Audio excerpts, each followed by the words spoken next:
Dan keluar ia memberi fitnah ia akan manusia dengan dirinya. Maka jikalau ditakdirkan sejahtera ia, yakni perempuan itu pada dirinya, nescaya tiada sejahtera oleh segala manusia daripadanya.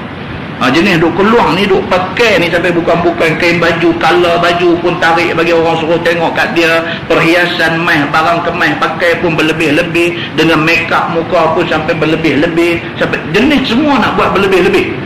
Sedangkan dia keluar daripada rumah, dia terdedah kepada fitnah yang berbagai-bagai. Kalau dia pakai syarat macam tu dan dia sejahtera, dia selamat, tak ada siapa mai rogol dia, tak ada siapa mai buat tak elok kat dia pun, dia masih berdosa. Pasal apa? Pasal pakai dia tu menyebabkan orang lain berdosa dengan dia.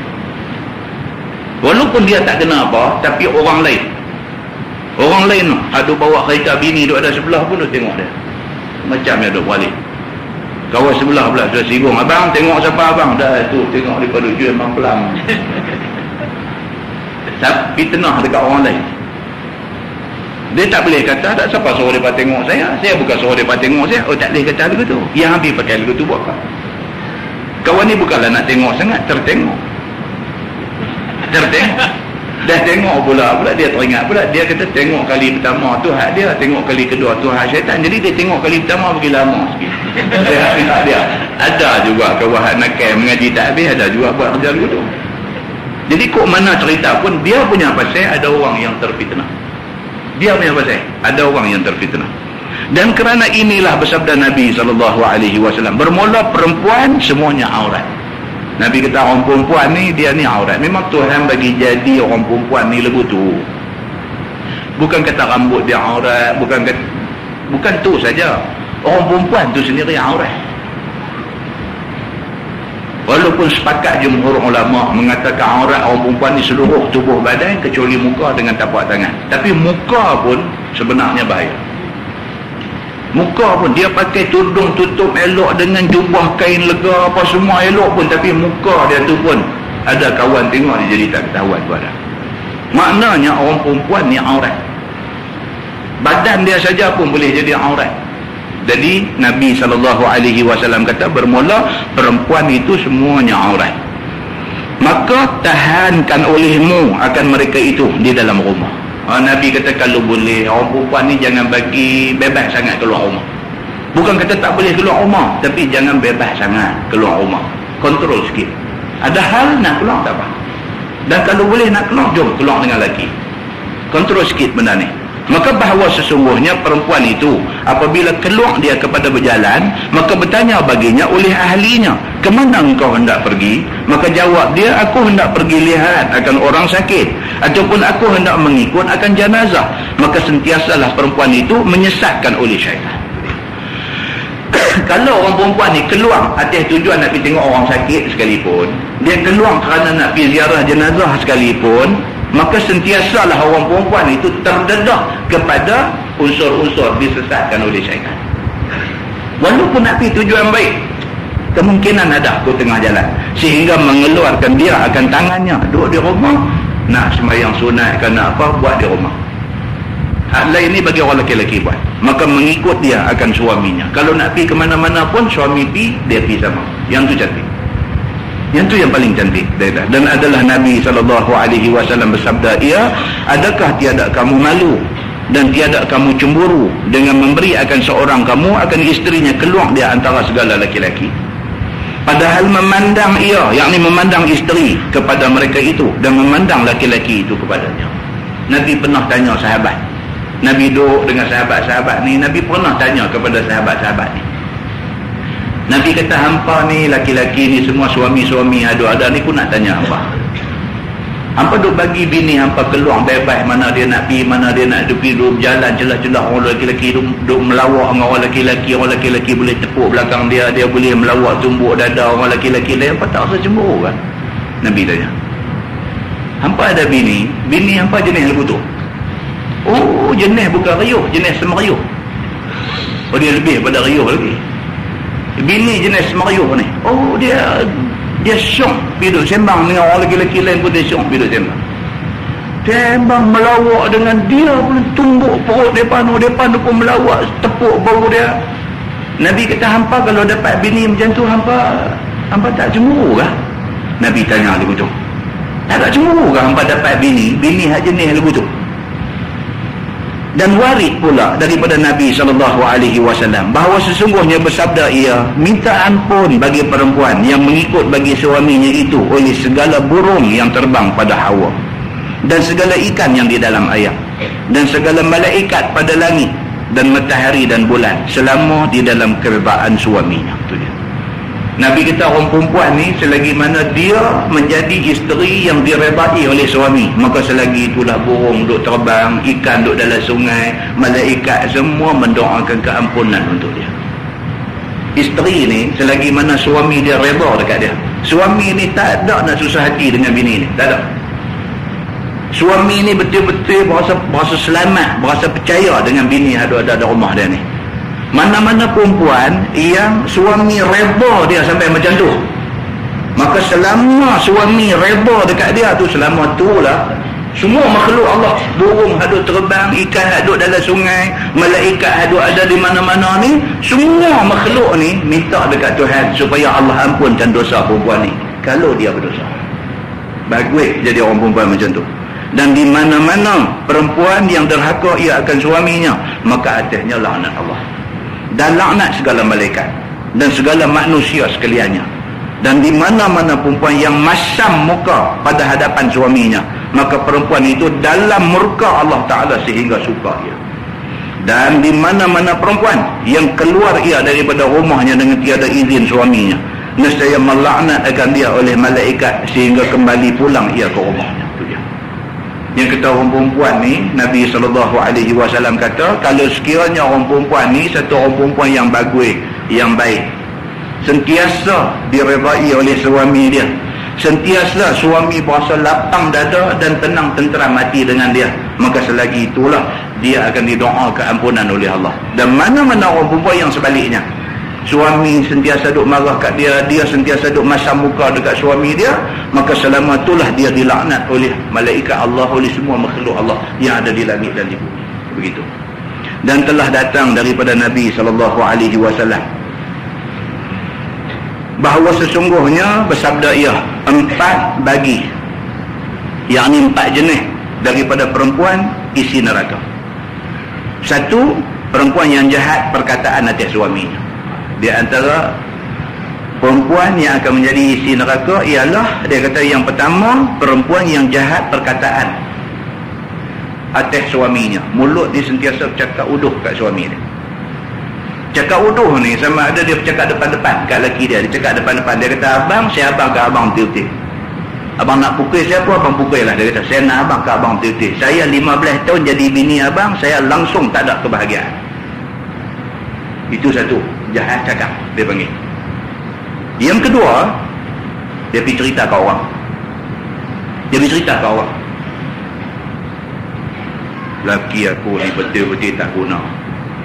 Dia pergi cerita dekat orang, jiran sebelah rumah, dekat kawan pejabat dia. Dia pergi duk cerita, dia kata laki saya ni, dia kata betul-betul tak guna punya laki. Dia tanya, awak pasal apa cerita lagu ni? Kalau di pejabat tu boleh berhenti buat kerja, nak dengar. Tajuk tu sensasi. Dia kata, aku lah, dia kata, hampa aku tengok lah, hampa nasib baik, hampa dapat laki elok. Aku ni apa punya jadah laki, dia kata dapat kat aku. Dengar-dengar jadah kalau tengah duk tak, berhenti tak, beralih main. Awak laki hang lagu mana? Perempuan hak jenis macam ni, hak duk pergi buka aib laki depan orang, yang pergi duk cerca, duk hina laki di depan orang dan sebagainya. Ini dia panggil perempuan yang jahat perkataan atas suami. Tuan-tuan, lagu ni aja kita fikir. Kalau bini kita macam tu, kita suka tak? Tanya lagu tu. Jangan cakap kat orang lain. Kalau bini kita lagu tu, kita suka tak? Satu. Bagi orang perempuan pula, bila dia baca bab ni, dia cuba kalih benda ni. Kalau laki dia macam tu, dia suka tak? Kalau laki dia macam tu, laki dia pergi duk cerita dekat kawan-kawan laki dia, pergi duk, abang bini aku ni duk cerita yang tak elok tentang bini dia dekat orang. Bini suka tak laki pergi duk cerita macam tu? Oi, tentu dia tak suka. Kalau dia tak suka laki dia pergi duk cerita tak elok dia dekat orang lain, maka begitu juga laki dia tak suka kalau dia pergi cerita buruk laki dia dekat orang lain. Kecuali kalau sekiranya cerita ni dengan tujuan untuk mendapat kebaikan. Suami memang jahat sungguh, maka isteri duk kena dera dengan suami. Isteri pergi cerita dekat qadi yang boleh membantu menyelesaikan masalah lelaki bini ni. Pergi cerita tu bukan tujuan nak mencerita aib suami, tapi tujuan nak minta tolong kepada qadi. Tolong saya nasihat lelaki dia, suruh lelaki dia buang orang yang tak elok. Yang tu lain. Yang ni cerita ni bukan ada satu tujuan. Dia pergi cerita, orang yang dengar cerita dia bukan boleh tolong apa kat dia. Pergi cerita kat kawan pejabat, tuan tu boleh tolong buat apa. Jadi tujuan cerita tu ialah nak menghina lelaki. Maka ini salah dari segi agama. Salah. Dan jikalau raib suaminya daripadanya, maka tiada memelihara ia akan dirinya. Ini juga perempuan yang tak elok, yang jahat, yang akan menjadi isi neraka. Suami tak ada, suami pergi kursus, malam-malam pukul 11, pukul 12, mai satu jantan mana merangkak masuk dalam rumah. Jahat. Jenis jahat macam ni. Ini isi neraka. Dan jikalau hadir suaminya, nescaya menyakiti ia akan dia dengan lidahnya. Ataupun suami duk ada, dia sentiasa duk cakap bagi suami dia sakit hati. Ini perempuan isi neraka. Dan yang kedua, dia kata perempuan yang membuat ia akan suaminya barang yang tiada kuasa. Ataupun jenis perempuan jahat yang akan masuk neraka ni ialah dia suka buat satu benda yang suami dia tak mampu nak tunaikan kehendak dia. Dia duk kata, abang dia kata saya mau belanja saya tiap-tiap bulan 3,000. Lah, kontu kata aku pun gaji 1,500 aja, minta 3,000 kok mana? Kok mana aku tak boleh buat? Yang tu saya kata, dia kata, abang saya punya keperluan sebulan duit belanja saya mau 3,000. Laki dia kata, tak tahu ke gaji aku berapa? Itu saya tak mau ambil tahu. Dia kata, saya mau belanja saya sebulan 3,000. Dia rumit keras gitu. Laki tak akan mampu untuk nak memenuhi kehendak dia. Sebab dia minta tu, suami tak boleh bagi. Dia duk tekan yang tu. Jumpa bila pun dia duk kata, lagi abang tak boleh bagi yang ni, abang jangan ingat saya bini abang. Duk main begitu pula. Mulalah Pak lebih ke pihak longgang ni, mulalah duk ingat macam-macam. Tangkap dia, duit rasuah apa pun. Tak lagi bini tak modok dengan dia pula. Kerana bini pergi desak dia buat satu benda yang dia tak mampu buat, maka akhirnya dia pergi buat benda yang salah di sisi agama. Ini kena jaga. Dan golongan yang ketiga, perempuan yang akan menjadi isi neraka ialah perempuan yang tiada menutup akan dirinya daripada lelaki-lelaki. Yang ni yang tak tutup aurat. Dan keluar dia daripada rumahnya hal keadaan memakai perhiasan yang kemegahan. Tak tutup aurat dan keluar dalam keadaan tabarruj yang kita baca tadi.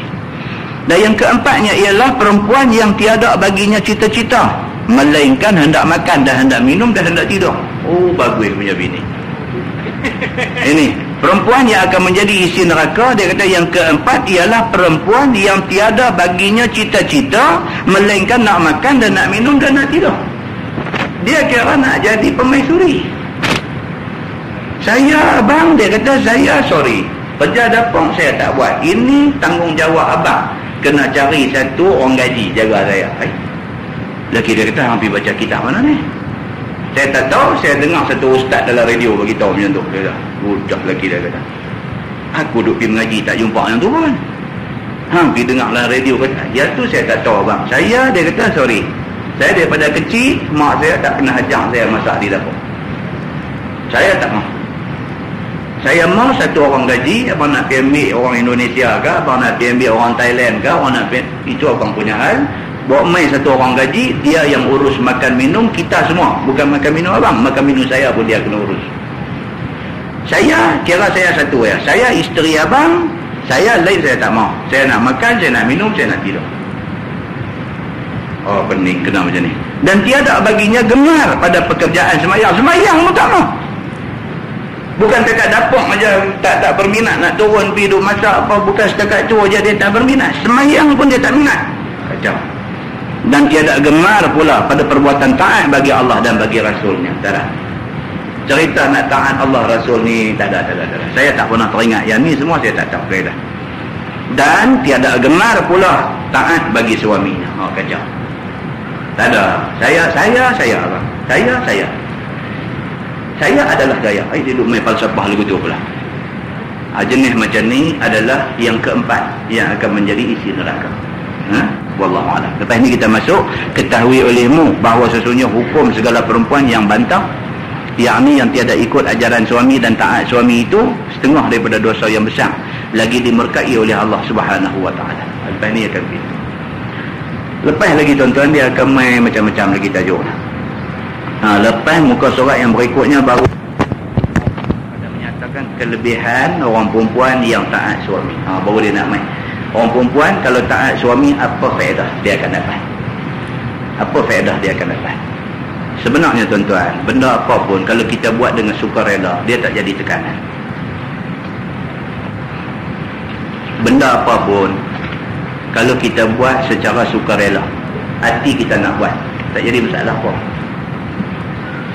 Orang duk kerja, duk ragai bangunan tinggi, duk buat bangunan tu sampai 40-50 tingkat tu, nampak macam semut halus di atas tu. Kalau dia kerja, dia ingat aku kerja ni kerana nak cari rezeki halal, nak bela anak pinak aku, bagi dia tak jadi satu masalah. Dia boleh hari-hari bangkit tidur, dia nak pergi kerja. Tapi kalau hati tak mau tuan-tuan, kalau hati tak mau, benda hak mudah pun bagi dia rasa berat, rasa susah, rasa payah nak buat. Benda ni hati kita mau ke tak mau. Jadi cerita nak jadi suami yang baik ni bukan susah sangat. Samalah juga cerita nak jadi isteri yang baik bukan susah sangat. Kalau hati kita mau jadi suami yang baik, kita boleh buat. Orang Melayu kata mudah ya, nak 1000 daya. Kalau tak nak, 1000 dalih kita bagi. Orang perempuan kalau betul-betul dia nak jadi isteri yang baik, dia boleh buat. Dia boleh buat. Kalau hati tak mau, yang ni masalah. Tak usah panggil siapa main paksa dia, tak usah panggil siapa main nasihat dia, tak usah panggil siapa main buat apa kat dia. Kalau hati dia tak mau, dia tak buat. Kita ada bini, kita ada anak tuan-tuan dalam rumah tangga, bukan senang tuan-tuan. Berapa ramai daripada kita ni, berapa ramai yang tak boleh suruh anak-anak dia nak semayang, nak apa tak boleh suruh. Orang yang tak tahu, orang kata kita lah salah, apa anak rubiang tak semayang tak apa. Bukan kita tak bagi dia semayang, takkan kita tak bagi dia semayang. Dia tak mau semayang, kita nak buat apa? Agama kata pukul lah. Kalau anak pukul lah. Kalau kawan baik kita tak mau semayang, boleh pukul. Kawan baik kita kawan baik dengan dia, lama dah kita kawan dia, tapi dia tak mau semayang. Kita tahu dia tak mau semayang, kita boleh bercakap ke dia, semayang lah, apalah ni. Dia kata aku tak mau. Dia kata apa dia? Tak ada dalam peraturan agama kawan boleh pukul kawan suruh semayang, tak ada. Kalau anak boleh pukul bukan pukul nak bunuh dia, pukul sebagai pengajaran kepada dia. Kalau pukul sebagai pengajaran pun dia tak mau semayang, tak boleh apa. Selebih daripada tu doa dekat Tuhan. Ya Allah, kata bukalah pintu hati dia, bagilah hati dia lembut, masukkanlah hidayah dalam hati dia, bagilah dia jadi manusia yang fikir ke agama, mau semayang. Kalau tak mau, tak boleh buat apa tuan. Benda ni hati kita mau ke tak mau. Kita nak jadi suami yang baik pun hati kita mau tak mau. Mau, kita boleh buat. Isteri kita nak jadi isteri yang baik, dia mau ke tak mau. Kalau dia mau, dia boleh buat. Tapi kalau hati tak mau, kita pun tak boleh jadi suami yang baik, isteri pun tak boleh jadi isteri yang baik. Cerita dia lagu tu. Itu sebab Nabi SAW kata apa? Nabi kata, inna fil jasadi mudghah. Dalam jasad manusia, dalam badan manusia ada seketui daging. Kalau baik ketui daging tu, baik sairul jasad, daripada rambut sampai kaki jadi baik. Tapi kalau rosak seketui daging tu, rosak seluruh badan, rambut sampai kaki rosak. Nabi kata, hangpa tahu dah apa dia? Nabi kata, ada wahiyal qalb. Ketahuilah ketui daging tu ialah hati. Hati kita ni macam mana? Itu sebab tuan-tuan, kita mengaji sambil doa. Mengaji sambil doa. Mengaji saja tanpa berdoa, mungkin Allah tak akan turut serta untuk nak dapat apa kehendak kita. Mengaji sambil berdoa. Doa untuk kita sendiri, doa untuk keluarga kita sendiri, doa untuk orang-orang yang kenal dengan kita sendiri. Kita doa. Minta, ya Allah, jangan bagi kita gelincang jatuh daripada jalan kebenaran. Minta, ya Allah, jangan bagi kita ni tergelincang jatuh daripada jalan kebenaran. Minta, ya Allah, minta bukan kita saja, bini kita, anak-anak kita. Minta satu keluarga ni, jangan ada seorang pun yang tergelincang jatuh daripada jalan kebenaran. Minta dekat Tuhan. Kalau Tuhan bagi kat kita yang tu, itu lebih baik daripada kekayaan dunia dan segala isi yang ada di dalam. Itu lebih baik. Jadi satu orang bapa yang anak berjaya dunia tapi jadi duri dalam daging sampai mati, kita dalam keadaan sakit. Berjaya mengaji bagus apa semua, kita pergi rumah dia, tengok rumah dia, subhanallah. Kita tanggungjawab bapa bagi pelajaran dekat dia, bagi kasih sayang dekat dia, bagi didikkan, ajar semayang apa semua kat dia, kita bagi elok dah. Kita tak akan selama-lama duduk buah dia buah ketiak kita, tak boleh. Satu hari dia keluar daripada rumah kita pergi mengaji mana tempat ke apa ke. Di sana dia dah mula terdedah pada dunia yang lebih luas, dunia yang lebih besar. Kita tak tahu apa nak jadi ke dia. Kita tak tahu apa nak jadi ke dia. Habis-habis mengaji apa semua sah lepas selesai, bila balik mai ke rumah kita sekali-sekali, kita sebagai orang tua tuan-tuan, kita tengok sekilas ikan dia ayam, kita tahu dah. Tengok dia langkah balik tu kita tahu dah. Dia ni lagu macam dia duduk dengan kita dulu ke, dia dah jadi lagu lain, kita dah tahu dah. Balik mai dengan subuh lupa tak mau nak bangkit semayang, kita calang hati lah. Berapa tahun duduk dengan kita asuh, kita ajang elok, tu balik mai dia jadi lagu ni, calang hati dah. Tegur pun tegur cara tegur anak yang dah dewasa. Bangkit semayang tak pagi tadi? Dia kata semayang, dia kata kita nak kata apa? Dia umur dah 25-26. Dia kata semayang, kita nak kata apa? Saya tak ada kata lebih pada tu dah. Habis sangat, sambil makan sikit kita kata kat dia, semayang ni kena duk beringat, jangan tinggal. Semayang ni penting. Kita satu hari mati masuk kubur, mula sekali dia tanya tentang semayang. Semayang ni jaga baik-baik. Dekat tu ya kita boleh cakap. Lepas tu dia nak semayang tak semayang, kita tak boleh buat apa lah. Tak boleh lah. Pun kata dia pergi menikah, pergi dapat pula bini satu punya masalah, dia main lagu lain pula. Satu hari kita umur tua, kita pun dah duduk main umur 60 lebih, pergi berjalan rumah dia, rumah anak kita, pergi berjalan. Masuk rumah dia dengan patung ujung ni, dengan patung ujung ni, nak kata apa? Dia dah jadi moden tak tentu punca dulu tu. Kita masuk rumah dia, penjuru tu buruk patung apa ke, rimau apa ke besar. Tengok penjuru balik ni patung orang lagu tak pakai baju apa. Kata orang pelik. Apa tuan-tuan boleh kata? Anak yang umur dah 30 lebih, dah duduk dalam masyarakat sebagai satu orang yang hebat dan sebagainya, dia pergi corak hidup dia macam tu, kita boleh kata apa? Apa kita boleh kata kat dia? Kita nak pergi riau kat dia, ni apa hang duk simpan tokong-tokong dalam rumah apa semua ni? Kalau dia buat sengak pun kita susah. Kalau dia jawab, kita lagi susah. Kalau dia jawab, kita lagi susah. Dia kata, ayah, benda ni semua bukan tokong. Ayah pernah nampak ke saya duduk sembah patung-patung ni? Dia jawab lagu tu. Hati luka tuan-tuan. Umur 60 lebih kita ni, anak pergi jawab lagu tu. Hati lagi luka. Kita pergi duduk syarah pula. Kata tak boleh. Ni patung-patung ni semua esok, di akhirat dia minta nyawa kan. Dia kata, ayah, jangan duduk cakap benda-benda belak begitu. Saya kata, lagi luka. Lepas tu kita duduk lagi, dia tak mau jumpa kita, dia duduk tidur dalam bilik dia, ya. Dia keluar pergi kerja, ya, pergi kerja dulu, dia pergi kerja. Dia balik bagi lambat, dia balik mai dia kurung dalam bilik dia. Dalam bilik dia ada TV, ada apa, kita duduk di luar ni, dia tak tengok muka kita, rasa macam mana. Entah, yang saya cerita ni laluan hidup sesetengah orang yang main duduk cerita kat kita.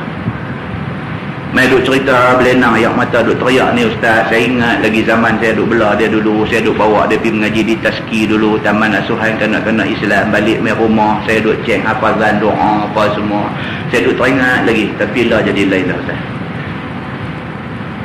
Sampai last sekali pak duduk cakap banyak kan, dia duduk buat tak mau jumpa pak dia lagu tu. Ni satu hari pak dia pergi kata ni aku nak balik dah rumah. Dia kata elok dia kata ke pak dia nak balik, elok balik itu tuan-tuan, hati ni remuk dah tuan-tuan. Jangan cakap tuan-tuan, kita belum sampai time tu, kita jangan cakap besar. Kita sampai esok kita tahu. Manusia ni silap selalunya satu ya, pasal apa? Dia tak duduk di tempat orang tu, maka dia selalu hukum orang tu sampai dahsyat-dahsyat. Tapi kalau dia duduk tempat orang tu, belum tentu dia boleh tahan macam orang tu. Tak, dia lebih teruk pada kawan tu. Ini satu benda kita kena reserve belakang kepala kita, kena reserve. Jangan sedap mulut kalau kita nak menghukum, nak kata dekat siapa-siapa. Reserve setengah. Takut satu hari esok makan diri sendiri. Ini hidup tuan-tuan. Ini yang dikatakan hidup. Kita tak boleh bercakap sesuatu yang seolah-olah kita tak pijak atas bumi. Tak boleh. Kita mesti bercakap dalam keadaan kita sedar kita duduk pijak atas bumi. Kita kena ingat yang tu. Kita bercakap ni kita pijak atas bumi. Ambil kira banyak benda. Pedoman dia agama, Quran dan hadis Nabi. Itulah panduan hidup kita. Kalau kita pegang benda ni, kita tak susah sampai bila-bila. Kita terlepas benda ni, kita terdedah kepada 1000 jalan kesesatan. Mudah-mudahan Allah Subhanahu Wa Taala pelihara kita, dia selamatkan kita daripada terpedaya dengan tipu daya dunia. Allah. Yang baik daripada Allah, yang tak baik silap saya. Kita tangguh dengan tasbih kafarah dan suratul Alaq.